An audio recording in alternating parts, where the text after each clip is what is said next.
IBS के regarding आपके प्रश्न और हमारे जवाब। तो ये हमारा दूसरा वीडियो है इस सीरीज का, काफी समय बाद आया है। एक योग साधक ने हमें यूट्यूब पर कमेंट किया है कि गैस बहुत ज्यादा बनती है, वेट लॉस हो रहा है, लो एनर्जी रहता है, जो भी खाते हैं शरीर में लगता ही नहीं है। और ये कहीं ना कहीं ये एक बच्चे का प्रश्न नहीं है, लगभग आईबीएस के रिगार्डिंग जो भी लोग सरवाइव करते हैं उनमें लगभग 90% लोग का ये प्रश्न होता है कि जो भी खाते हैं शरीर को पचता नहीं है, लो एनर्जी रहती है, खाया पिया हजम नहीं होता और कहीं ना कहीं शरीर में मल्टीविटामिन की डेफिशिएंसी हो रही है। देखो, आप सबको मैं एक बड़े प्रेम से एक बात समझाऊंगा। आप एक बात समझ लो कि जब तक आप सही थे तब तक आप कुछ भी खा रहे थे, शरीर ने हर प्रकार की बाहर से ली हुई चीज को अच्छे से डाइजेस्ट करके उसको पास आउट किया, और जो खाने लायक था या जो खाने लायक नहीं था आपने सब खाया और शरीर ने उसको पचा दिया। अब अगर आप हल्का भोजन लेंगे तो उसमें आपको टोटली न्यूट्रिशन तो नहीं मिलेंगे, इस बात की पूरी गारंटी है। अब रही बात कि जब तक आप इस बात को नहीं समझेंगे कि जो भोजन आप लेते हैं अगर उस भोजन को आप सही से डाइजेस्ट नहीं कर सकते हैं तो फिर आप भारी से भारी भोजन खा करके भी देख लोगे तो वो भी डाइजेस्ट नहीं होगा, वो भी आपको न्यूट्रिशन की पूरी प्राप्ति नहीं कर पाएगा। मूल बात क्या है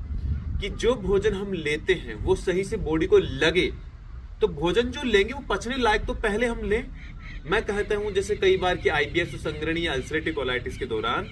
की विशेषता मिल्क प्रोडक्ट बंद रखने के लिए आयुर्वेद भी कहता है, और कहीं ना कहीं हमारा खुद का भी अनुभव रहा है। आपको लगता है कि अगर आपको दूध सूट हो तो बिल्कुल आप ले सकते हैं, आपको लगता है कि आपको घी हजम होता है तो आप ले सकते हैं, आप मेरी बात ही क्यों मानो।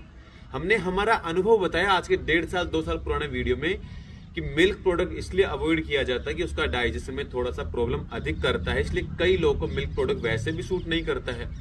हमने हमारा अनुभव कहा कि आप उसे महीने 1.5 महीने बिल्कुल स्किप रखो, बंद रखो, और जब आपको लगे कि डाइजेशन थोड़ा थोड़ा अच्छा हो रहा है तो आप उसे थोड़ा थोड़ा ऐड करेंगे। मूल बात सारी बातों क्या है कि खाया पिया जब तक हजम नहीं होगा तब तक आपको किसी भी प्रकार की बॉडी में जो न्यूट्रिशन है या जो एंजाइम है वो सही से ना तो बनेंगे और ना आपको न्यूट्रिशन की पूरी प्रॉपर्टी मिल पाएगी। तो मूल समाधान, हल्का भोजन, सुपाच्य भोजन लो, ऐसा जिसमें ग्लूटेन की मात्रा बिल्कुल कम हो।